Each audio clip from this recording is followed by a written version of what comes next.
Hello, and welcome to the first video in a series of lectures on the Bhagavad Gita, chapter 16. If you haven't already, please look at the introductory video I put together for this series. It just prevents me from having to repeat a lot of information at the beginning of each of these. So I'm going to pick up, assuming that you've seen that video. And where we start, and this is a good way of beginning each activity, is where we start is at a bit of rest and stillness.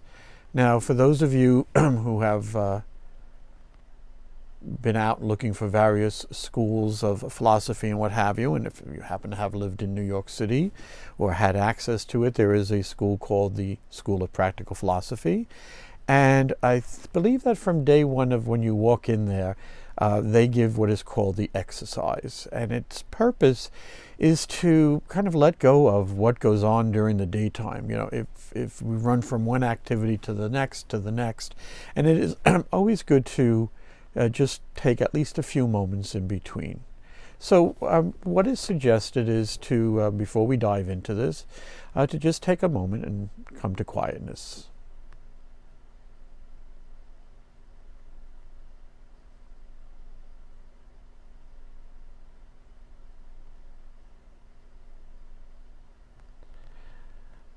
Good. Of course, sitting there with your eyes closed and being still doesn't make for a very good video. We'll expand upon this practice a little bit more as we go in. But for the time being, I'd like to get down to what we said that we would talk about in these lectures. And I'm going to start right in, and let's just start with verse 1, chapter 16 of the Gita. And I will read you the Sanskrit, which again I've read in the introductory video, and the English translation, at least given in the version of the Gita that I'm using. So it begins with Shri Bhagavan Uvacha Abhayam Sattvasam Sudhir Jnana Yoga Vyavashtiti Dhanam Dhammascha Yajnascha Swadhyayas Tapa Arjavam. And in translation we find fearlessness, purity of heart, steadfastness in knowledge and yoga, almsgiving, self-restraint and worship, study of one's own scriptures, austerity and uprightness. And the Shri Bhagavan Uvacha is the introductory saying who's speaking. Shri Bhagavan being Krishna, and Uvacha is spoke or said. Now, moving on to the opening here of Abhayam, the first word. It is a compound word. A and bayam. Now, a generally is a negation or a not. So, you know, ahimsa, which is harmlessness, is a and himsa, not harming. And abhayam follows the same pattern. There are a bunch of prefixes like that within the Sanskrit language. But in this particular case, we are looking at abhayam, fearlessness. And I think it wouldn't hurt, at least maybe at the beginning as we see these, to take a look at both the dictionary definition and some of the roots and see where that leads us. So bayam, because remember we've already put the a in front of it, is terror, dismay, danger, peril, distress, and danger from. And at its roots of baya, we find fear, alarm, dread, apprehension, fear of or fear for. And there are other roots, but they basically all follow the same pattern. So the question is, when we speak of fearlessness, what are we speaking of here? I think the first thing is to appreciate the difference between not having fear, acting without fear, and acting recklessly. And that was some of what came out as I first reflected upon these. The second, and depends upon the generation that you're from, I grew up with Rocky and Bullwinkle, and if you remember, Natasha and Boris Badenov, and they always mentioned fearless leader. Now it's become somewhat of a joke, I guess, because of the cartoon, but the first thing you would ask yourself is, how useful is it to have someone leading you who is not governed by fear?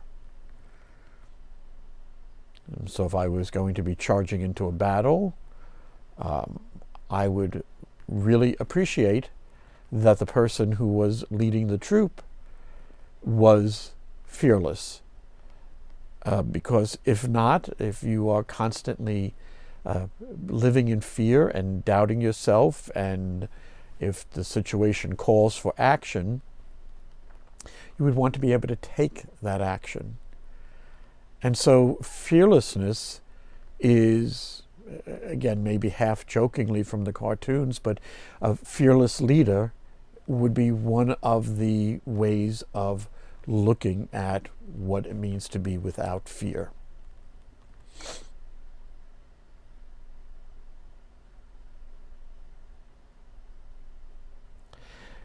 The next thing is that we are not necessarily called to be in a war or leading a battle.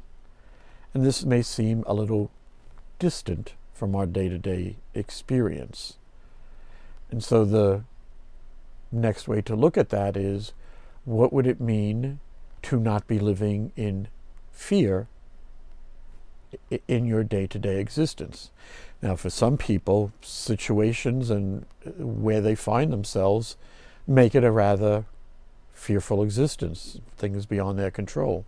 So, for example, I might be fearful of losing my job, certainly given the past events of the past few months, a real reality for a lot of people. Fearful of losing my home. There are any number of things that cause fear within a person.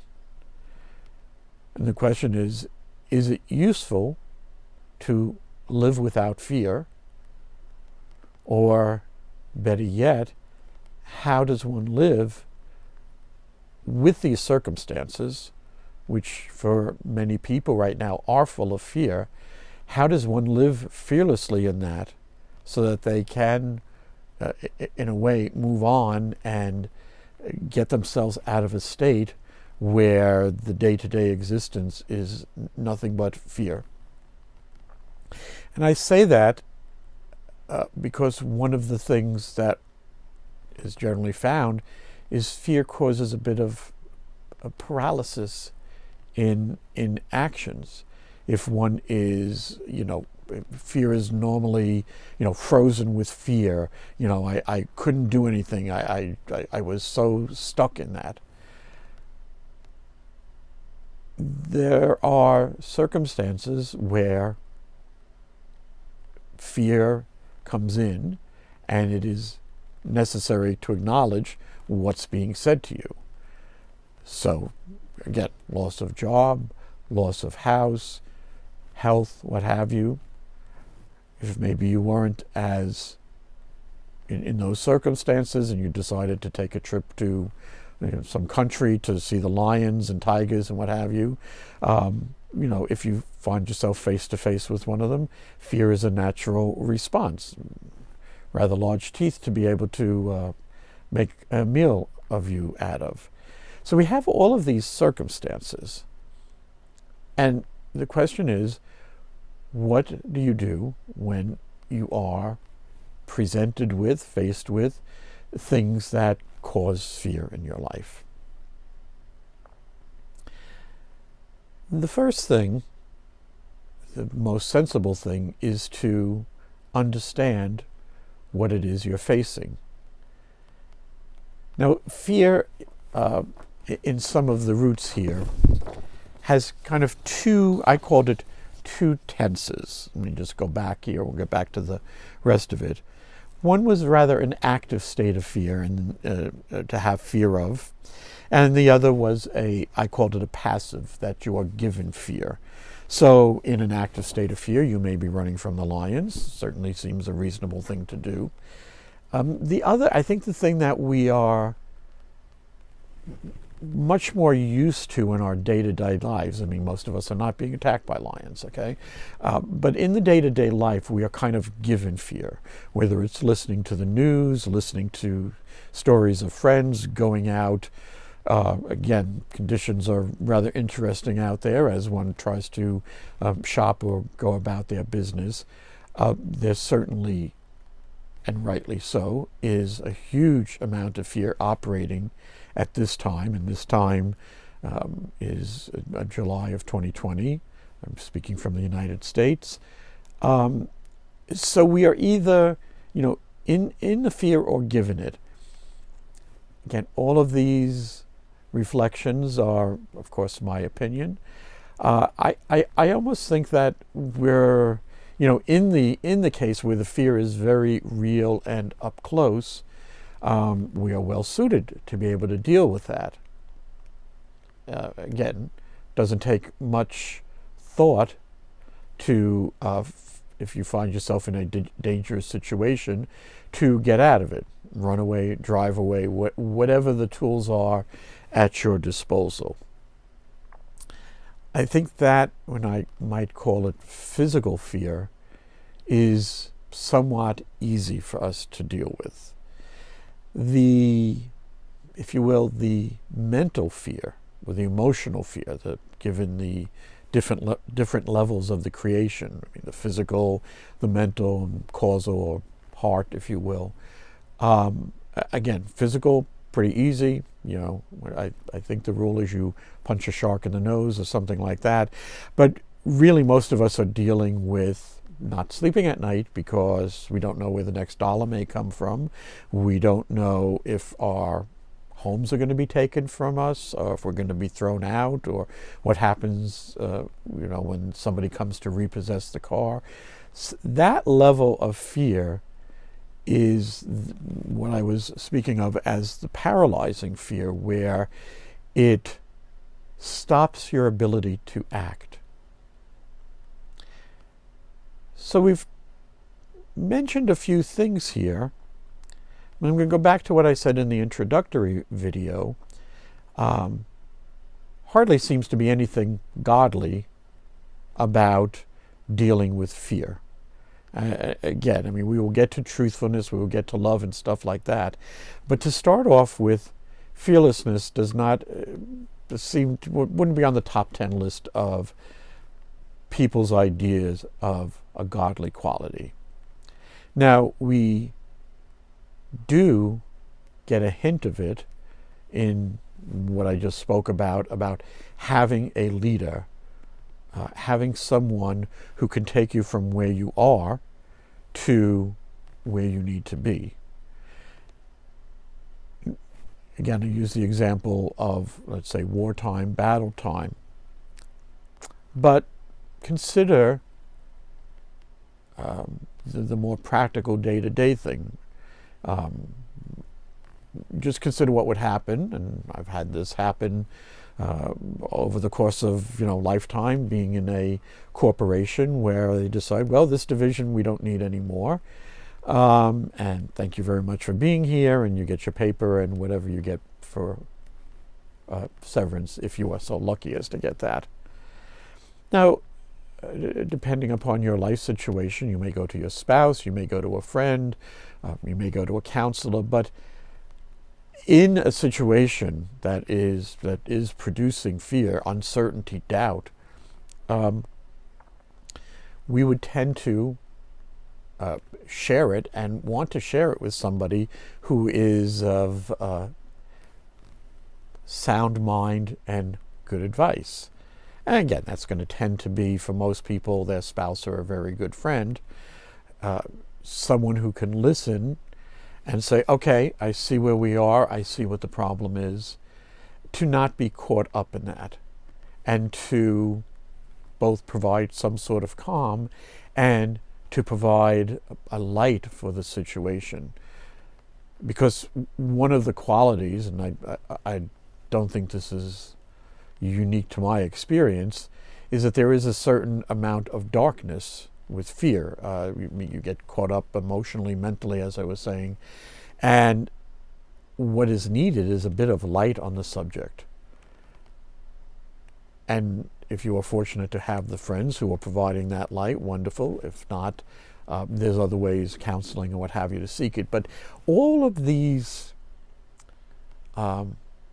suggestions or helps of this are in a way to help clear the path, to help lighten, to throw light on the situation. And if one were to say, gee, what would be a quality of a person who had my best interests at heart, it would be that they do indeed shed light on the situation, clear up the confusion, calm you down, and are there for you to help get out of that fearful situation. So, although I might not necessarily have put fearlessness on the top of the list of what might be called the godly qualities,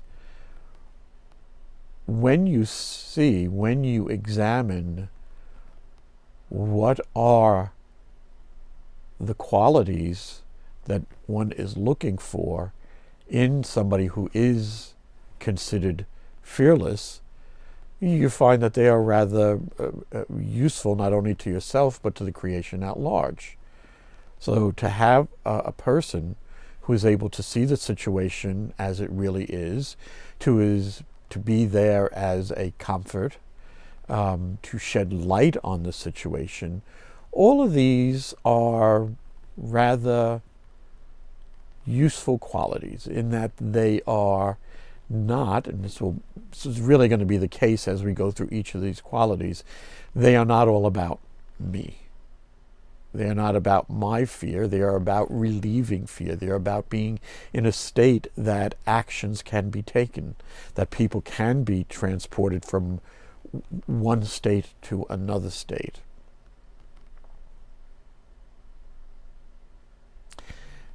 And so the ability to live in a state without fear, it's not being said that in the human experience it won't ever occur, but as a way of living, it is a lightening of the load upon your mind and heart. And whether it is a person you know who is providing that comfort, or you are called upon to provide that comfort to somebody else. And I jump back and forth. The thing that comes to mind is the Sermon on the Mount. Blessed are those, and I don't have that memorized, but there is this idea of those who are able to, to give comfort, blessed states, or the state that you are in. And so, in addition to whatever one obtains from being fearless, there is also the comfort and the service to humanity that is given by the person who is fearless. So I'm going to take a stop right there. I'll be back in a moment, and see if anything in what's been said either resonates or brings up some other questions. So we'll be back in a few minutes.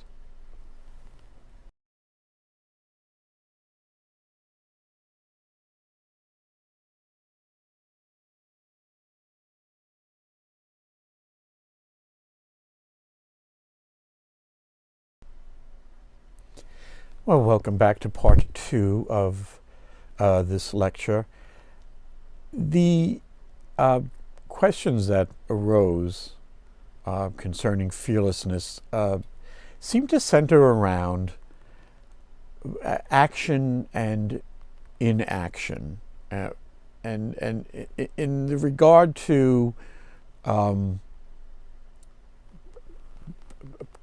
action, appropriate action, and what I mentioned a little bit briefly of reckless action. Let's just again clarify that fearlessness does not equal foolishness, at least as I see it in reflecting upon the words as given. The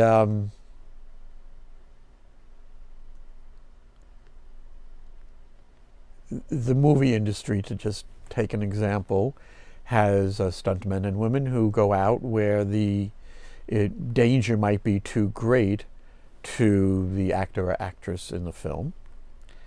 And having watched a number of making of various movies, you need a certain amount of fearlessness for that particular profession. But if you have watched the preparations, you will find that there is great care taken in preparing for whatever the stunt is, whether it's jumping out of a helicopter, over a bridge, this, that, or the other thing. It is not foolish. It is not reckless. It is not without care for those around them. And that is a certain amount of intelligence applied to these particular actions. One would hope that enough clarity of mind is there and enough information about that action to know whether or not we've gone from fearless into foolish or reckless.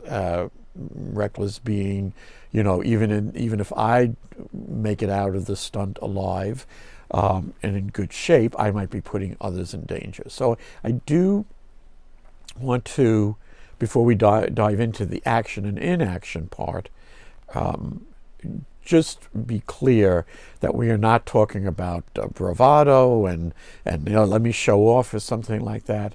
We're talking about action done without fear. Why? Action done without fear is going to be clearer action than action done with fear. I go back to the physical example, and not that I expect to see tigers or lion, but when one is running for their lives, you could easily run into a pit or fall over something because that action is so compelling. Now, again, we're not faced with that, but we are generally faced with all sorts of things that cause us fear. Loved one falling ill. We've talked about job loss, home loss, even fear of doing badly at an interview on a new job. I mean, the list of things that cause us fear is rather long. But one of the, if you will, hallmarks of fear, which we mentioned before, is that it tends to prevent action from happening. Now, for you to do what you want or not want, and if for whatever reason you are so fearful that you cannot even leave your house, and I have, sad to say, known people who have gotten themselves to that state, well, that's it, and there's not a lot that can be done about that. But in general, in the course of our day-to-day life, we are called upon to act. The creation is activity itself. And if all of those actions are either held back or tainted by fear, they're going to have a flavor to them. And in the fearlessness, they just won't be clouded. And that clarity of mind and heart and even the physical level in action is what we are speaking about when we say fearlessness. So I just wanted to clear up the question of action for each of these situations that we might find ourselves in. And again, one of the benefits, if you so use it that way, of free will is you can decide to act or you can decide not to act. The creation is not a big fan of inaction, as is you could see any day across this planet and across the galaxy and what have you. It is kind of action itself. You can drag your feet, and if the fear has, again, prevented you from action, well, you can choose to take that path. I suggest, and I think from what I have seen, it's probably better to, as they say, face your fears. It was a children's song I remember from some time back when: the lion you leave behind you will find you somehow. You'll step on his tails, it never fails, so fight your lions now. Somebody will come back and correct me on that one. But the fact of the matter is, we are presented every day with things that are pretty well guaranteed to cause fear in the course of our lives. And the question is it possible? Is it possible for each of us to move above that, to move beyond that, to not be bound by some idea or situation?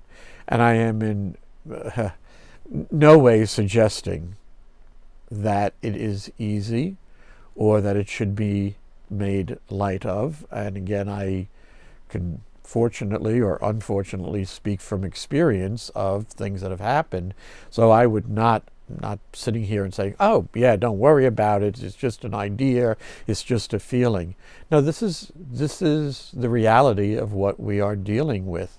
And the question is, if we do not have the strength or the ability to deal with it, do we have someone who can help us, whether it's a friend for free? The building where my office is filled with professional counselors and what have you.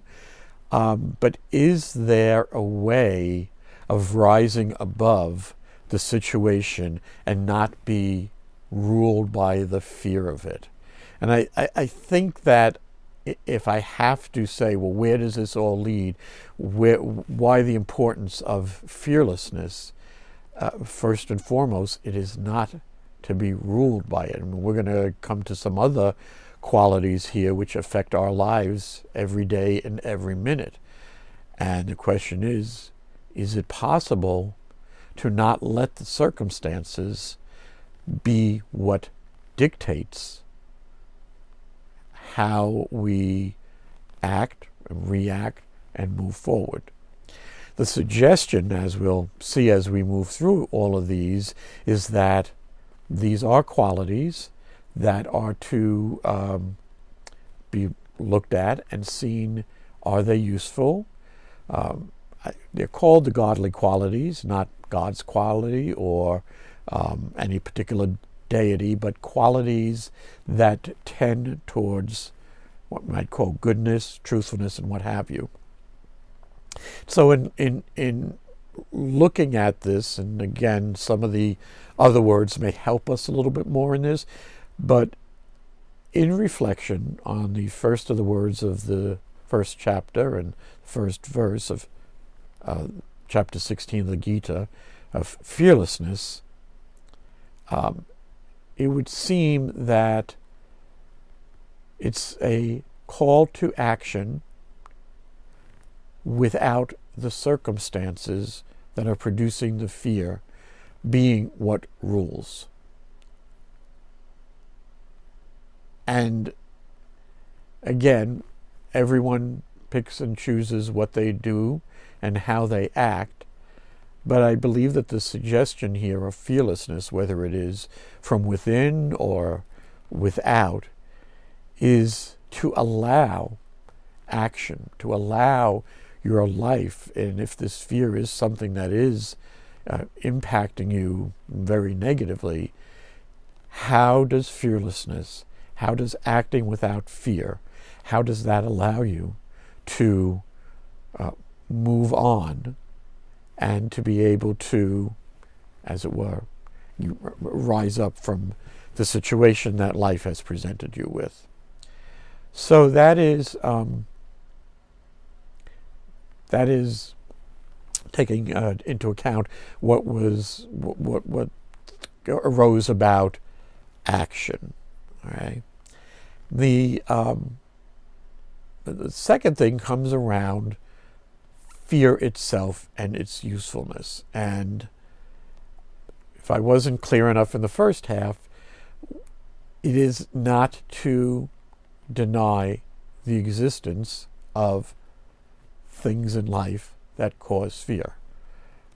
It would be foolish, and I would think it would be not in keeping with the spirit of what Krishna is saying, to kind of just wave your hand and dismiss it off. I mean, and we all have friends, we go, oh, I don't know what to do and stuff like that. And, don't worry about it, this and that.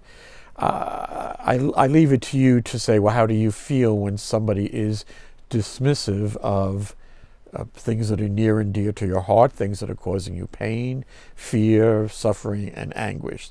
So if that came across in the first part, that is certainly not the case.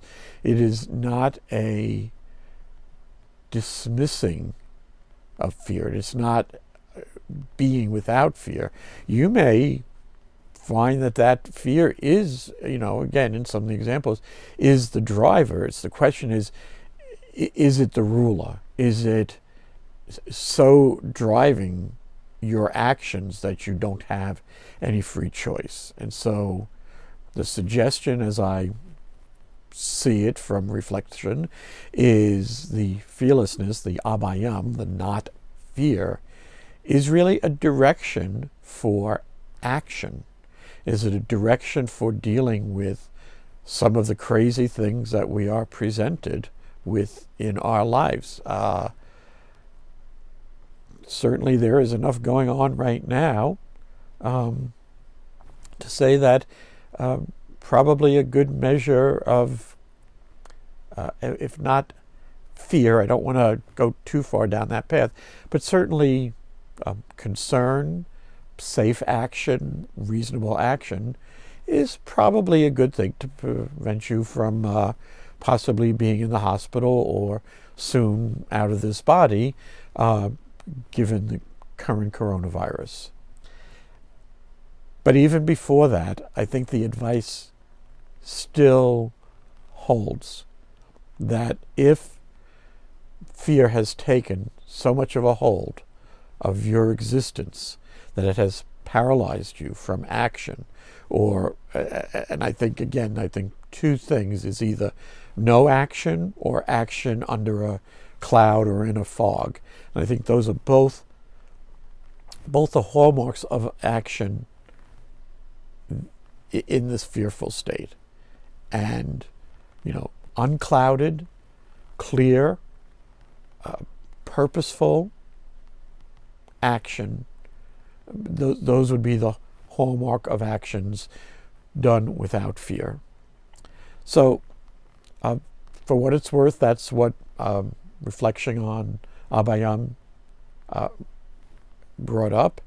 I thank you for your time here, assuming you've made it to the end of this.